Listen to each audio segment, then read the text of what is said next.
કૌભાંડી મંત્રી બચ્ચુ ખાબડના દીકરાઓએ ગઈકાલે જામીન પર છૂટી જાય એવી પરિસ્થિતિ હતી. એમને જામીન એ નામદાર કોર્ટે આપી દીધા હતા. જો કે પોલીસે ફરી અરજી દાખલ કરી, રિવિઝનની માંગ કરી, સ્ટેની માંગ કરી અને જામીન પર સ્ટે પણ પોલીસ લાવી.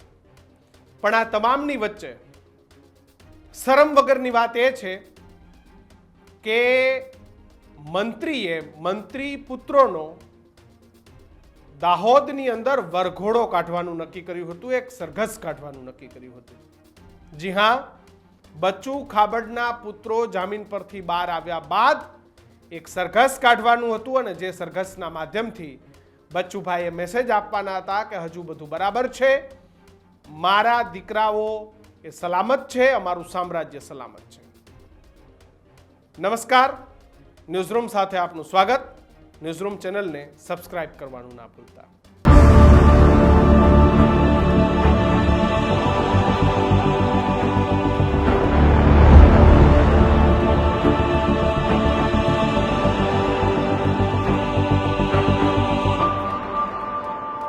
ગઈકાલે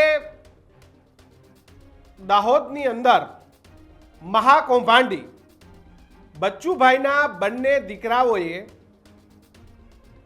જામીન એ નામદાર કોર્ટ પાસેથી મેળવી લીધા હતા. જ્યારે દાહોદની અંદર દાહોદનું આખું તંત્ર, પોલીસ તંત્ર, તમામ લોકો એ વડાપ્રધાનના કાર્યક્રમમાં વ્યસ્ત હતા અને બચ્ચુભાઈ જે ટ્વિટરના માધ્યમથી પોતે પણ સ્થળની મુલાકાતો લેવાની વાતો કરતા હતા, એ બચ્ચુભાઈ ખરેખર તો પોતાના દીકરાઓને કઈ રીતે જામીન મળે, કઈ રીતે કાયદાની બારીઓમાંથી છટક બારીઓનો ઉપયોગ કરી અને પોતાના દીકરાને જામીન પર બહાર લાવી દેવા એની ફિરાકમાં હતા. આખું તંત્ર વડાપ્રધાનના કાર્યક્રમમાં વ્યસ્ત હતું ત્યારે પોતે માનનીય મંત્રી એ પોતાના દીકરાઓની છટક બારી શોધવામાં વ્યસ્ત હતા. જો કે બચ્ચુભાઈએ બધું જ કરી અને પોતાના દીકરાઓના જામીન મેળવી લીધા. જામીન એ કોર્ટમાંથી મેળવ્યા બાદ પ્લાન તો એવો હતો કે બચ્ચુભાઈના બંને દીકરાઓનું જાણે કે વિજય સરઘસ નીકળવાનું હોય એમ વિજય સરઘસ કાઢવાનો પ્લાન હતો. અમારા અંગત સૂત્રોએ અમને દાવા સાથે કહ્યું છે કે જો કાલે પોલીસ એ મહા મહેનત કરી અને સ્ટે ના લાવી હોત અને બંને કૌભાંડી પુત્ર એટલે કે બળવંત અને કિરણ એ બંને બહાર નીકળ્યા હોત તો દાહોદની બજારોમાં, એમના ગામમાં, એમની વિધાનસભા વિસ્તારમાં બંને દીકરાઓ એ સરઘસ કાઢત. સરઘસ એટલા માટે કાઢવાનું હતું કારણ કે બચ્ચુભાઈની જે ઇજ્જત અને આબરૂ એ પોતાના દીકરાઓના કારણે ધોવાય છે, એ ઇજ્જત અને આબરૂ ફરી લેવા માટે સરઘસ કાઢીને ત્યાં મેસેજ આપવામાં આવત કે જે વાતો થઈ રહી છે એ કોંગ્રેસ દ્વારા કરવામાં આવેલું કાવતરું છે, મારા દીકરાઓ નિર્દોષ છે, એ બંનેના જામીન પણ મળી ગયા છે અને જે આ જનમેદની ઉમટી છે એ જોઈ લે સરકાર, એ જનમેદનીને જોઈ લે કે જો આજે પણ આટલા લોકોએ અમારી સાથે જોડાયેલા છે, આજે પણ અમારા રાજકારણમાં આટલા બધા લોકો છે કે જે અમે ગમે એ કરીએ, અમે કૌભાંડ કરીએ, અમે પૈસા ખાઈ જઈએ, પણ આજે પણ અમારી હિંમત અને અમારી શક્તિ આટલી છે. જો કે આવું ત્યાંની પોલીસે ન બનવા દીધું. તાત્કાલિક નામદાર કોર્ટ પાસે જઈ અને અપીલ કરી, અરજી કરી કે નામદાર કોર્ટશ્રી, આ લોકો ખોટું બોલે છે, હકીકત આવી છે, અમને સ્ટે આપવામાં આવે. અને ત્યારબાદ આજે રિવિઝન પણ ફાઇલ થઈ છે. એટલે બચ્ચુભાઈના દીકરાઓએ જે સપનાઓ જોયા હતા કે અમે દાહોદની બજારમાં આમ કરતા જશું અને લોકોને હાથ જોડીને કહેશું કે અમે એવા નથી, અમે ચોર નથી, આ પ્રકારની જે વાત કરી અને ફરી એક વખત પોતાની આબરૂ પાછી લેવા માટે જે કાર્યક્રમ ગોઠવવાનો હતો એ કાર્યક્રમ નિષ્ફળ ગયો છે. જો કાલે એમના દીકરાઓ જામીન પર આવ્યા હોત તો દાહોદની સરે બજારમાં, એમના વિસ્તારોમાં એવો ખુલ્લી ગાડીઓ સાથે સરઘસ કાઢી અને વિજય ઉત્સવ ઉજવવાના હતા.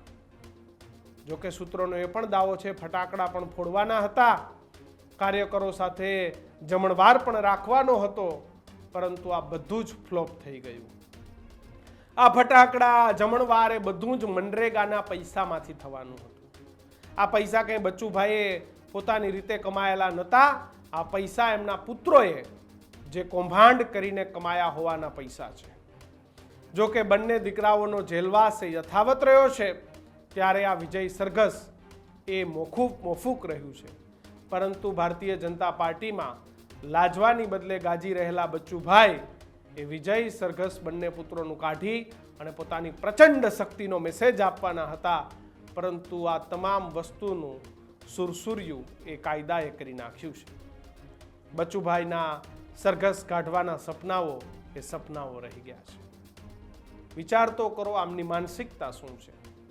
આમને હજુ પણ શરમ નથી આવતી કે ફરિયાદ દાખલ થઈ ગઈ છે, કોર્ટે એમના રિમાન્ડ પણ લઈ લીધા છે, જેલમાં પણ જઈ આવ્યા છે અને કરોડો રૂપિયા ચાવ કરનારાઓને હજી પણ સરઘસ કાઢી અને ફરી પોતાની ગયેલી આબરૂ પાછી લેવી છે.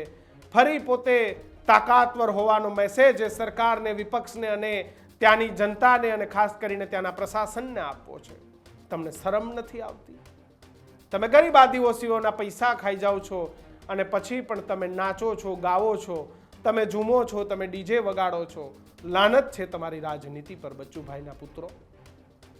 ખરેખર આ જામીન ન મળ્યા, જો આ જામીન મળ્યા હોત તો કૌભાંડી પુત્રોનું સરઘસ પણ નીકળત અને શરમથી પ્રશાસન પણ ઝૂકી જાત કે અમે આટલી જોરદાર કાર્યવાહી કરી, મીડિયા પણ ઝૂકી જાત કે અમે આટલું દિલ ખોલીને બોલ્યા, પણ એમ છતાં પણ આ નફ્ફટ માણસો એ સરઘસ કાઢીને વિજય મહોત્સવ મનાવે છે. તમને શું લાગે છે આ સરઘસ એ કાઢીને શું મેસેજ આપત? ખબર હોય તો કમેન્ટ બોક્સમાં લખજો. જોતા રહેજો ન્યૂઝરૂમ. સબસ્ક્રાઇબ કરવાનું ભૂલતા નહીં. જય આદિવાસી.